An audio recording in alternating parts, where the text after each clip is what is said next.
Bienvenidos oyentes de Radio Sefarad a un nuevo De Cero a Aleph. Ya saben, matemáticas y judaísmo con Amelia Muñoz García. ¿Qué tal, Amelia? Buenas tardes.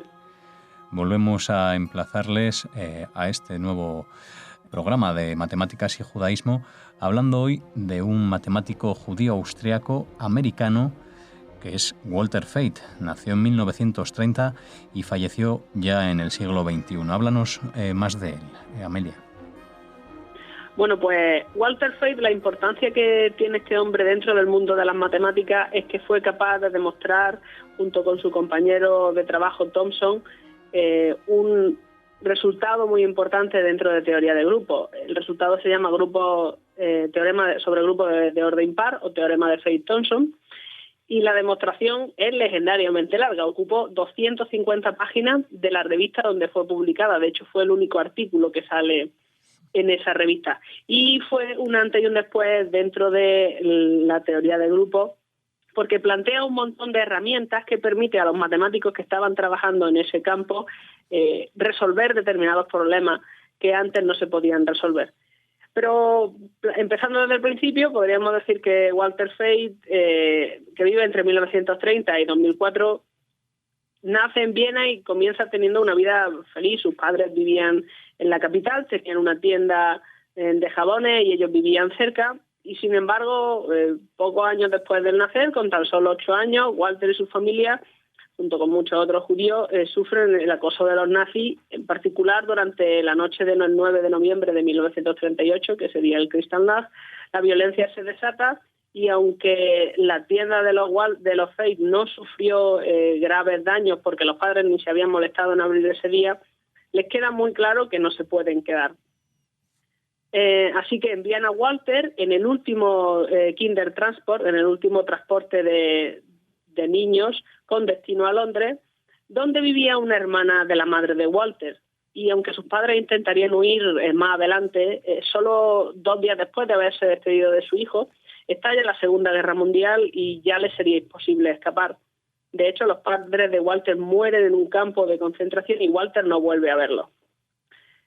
Feit se va a encontrar con 9 años en un país extranjero y con muy poca estabilidad, ya que según está llegando a Londres comienzan los bombardeos y se ponen en marcha mecanismos de evacuación de la población. Tras varios traslados, Feit va a lograr encontrar cierta estabilidad en Oxford, donde en 1943 le concederían una beca para estudiar en un instituto destinado a alumnos dirigidos a la universidad. Cuando la guerra acaba, Feit tuvo la oportunidad de irse a Estados Unidos a vivir con otra tía suya, y solamente lo consigue porque la tía tiene conocidos dentro del mundo de la política. Y además va a ser admitido en la Universidad de Chicago. Allí va a estudiar matemáticas y obtiene el graduado y el máster simultáneamente en 1951. Ya para entonces había demostrado su interés en teoría de grupos, lo que le llevó a pedir plaza en la Universidad de Michigan para trabajar con Brouwer. Es admitido sin problema y comenzó a estudiar caracteres de grupo. Poco después, en 1953, fue contratado en la Universidad de Cornell en Ithaca, Nueva York, y en 1955, contando Walter 24 años, pasa 2 cursos de servicio en el ejército de los Estados Unidos. Cuando en 1957 vuelve del ejército, Feit va a retomar su puesto de trabajo en Cornell y, bueno, justo antes de irse había obtenido el doctorado con su tesis titulada Aspectos de la teoría de grupos de caracteres, que incluía resultados que estaban haciéndose cada vez más importantes debido al creciente desarrollo de esta y de otras ramas similares del álgebra.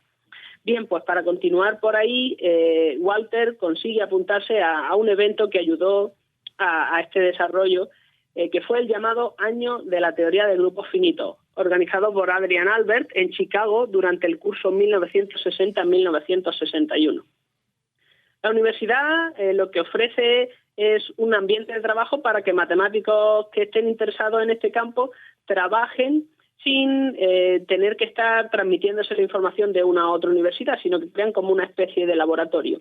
La universidad además ofrece alojamiento y en conjunto atrae a 12 matemáticos, Brouwer incluido, a Feit, por supuesto, y a John Thomson. En Esto fue muy beneficioso tanto para Fate como para Thomson porque se conocen y comienzan a trabajar en teoría de grupos. Y ya debido a que estaban colaborando, son capaces de publicar en 1963 el ya mencionado enorme artículo Resolubilidad de grupos de orden impar en la Pacific Journal of Mathematics, que incluye el teorema de orden impar. Este teorema lo que dice es que todo grupo finito de orden impar va a ser soluble o resoluble. Un grupo resoluble va a ser un grupo que se construye a partir de grupos abelianos usando extensiones de grupos. Lo que se busca es una especie de cadena o de grupos encajados, o sea que cada uno de estos esté contenido en el siguiente. Se parte del trivial y se llega a este grupo resoluble, aunque normalmente se trabaja en orden inverso. Tú partes de un grupo y ves a ver si existe dicha cadena. Bueno, pues el resultado de Fate y Thomson lo que dice es que estos grupos de orden impar van a poder descomponerse en una cadena. Partían de resultados de otros matemáticos como Suzuki y Burnside, todo ello enunciado durante el siglo XX, es decir, que son ideas muy nuevas, que está la teoría en crecimiento.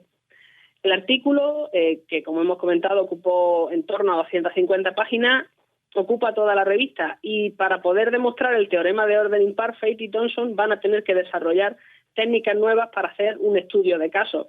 Es decir, para fijarse en cada uno de esos tipos de estos grupos que pasaba previamente por ser capaces de ser capaces de clasificarlos todos, que es otra de las grandes ventajas que tiene este resultado, una gran clasificación.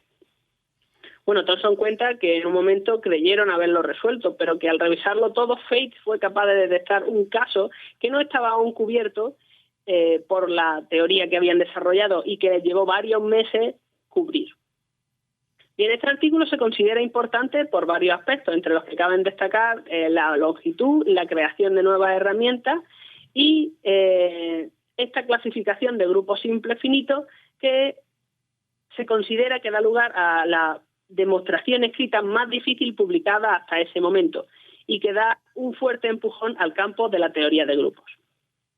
Tras este espectacular proyecto, concluido con éxito, la Universidad de Yale le ofrece un puesto de trabajo a Fate que él acepta encantado, trabajando allí durante 40 años. Durante ese tiempo ejerció como director de estudios de grado, director de estudios de posgrado, catedrático y continuó dando clases en algunas de sus áreas de trabajo, como por ejemplo teoría finita de grupos, teoría de caracteres, teoría de representación de módulos, etc. Llevó varios doctorados y continuó publicando. En conjunto publica en torno a 100 artículos y 2 libros. Teoría de representación de grupos finitos en 1982 y caracteres de grupos finitos en 1965. Todo esto no hizo sino acrecentar el prestigio de Fate. Los reconocimientos le empezaron a llegar.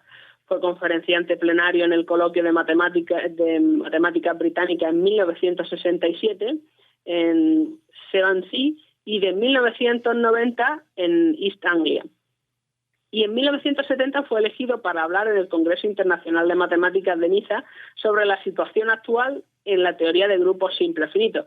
Es decir, que tenía que ser capaz de poner al día a toda la comunidad matemática en una conferencia sobre qué se había avanzado en este campo de trabajo y dónde estaba la rama, hacia dónde estaba la rama dirigiéndose. En este mismo año, y con motivo de su 60 cumpleaños, se celebró el Simposio Internacional sobre el problema de Galois inverso, siendo este el tema porque Fate había comenzado a interesarse más y más en teoría de Galois y se celebra en su honor. Sin embargo, el reconocimiento oficial más importante fue el premio Cole en álgebra, junto con su colaborador y amigo John Thomson en 1965. A este se le suma el ser elegido como vicepresidente de la Unión Internacional de Matemáticos entre el año 1987 y 1990, ser miembro de la Academia Nacional de Ciencia en 1977 y la Academia Nacional de Ciencias y Artes, que es otra distinta, poco después, ambas americanas. Walter Fate murió en 2004 con 73 años en Bradford, Connecticut, Estados Unidos. Sin embargo, antes de concluir, me gustaría comentar una anécdota que ronda por ahí sobre Walter. Claro. Bueno, pues hay un matemático que asistió a una conferencia sobre Janko. Este matemático se llama Len Scott y recogió unas cuantas anécdotas sobre Walter, y comentó que una vez estaba Janko dando una conferencia sobre grupos esporádicos, y al exponer uno de los asistentes en entredicho, al poner en entredicho la veracidad de ciertas proposiciones, Janko asegura que estaba totalmente seguro de lo que él decía, porque Walter Frey había dejado de buscar contradicciones dentro de su trabajo. Bueno, pues desde luego que hizo un análisis muy meticuloso de todos sus estudios. Así le demuestra esta última anécdota que nos contaba Amelia en este resumen de la vida de Walter Fate, este matemático judío con el que hemos dado hoy en traer matemáticas de 0 a Aleph aquí en Radio Sefarad. Muchas gracias, Amelia. Buenas tardes.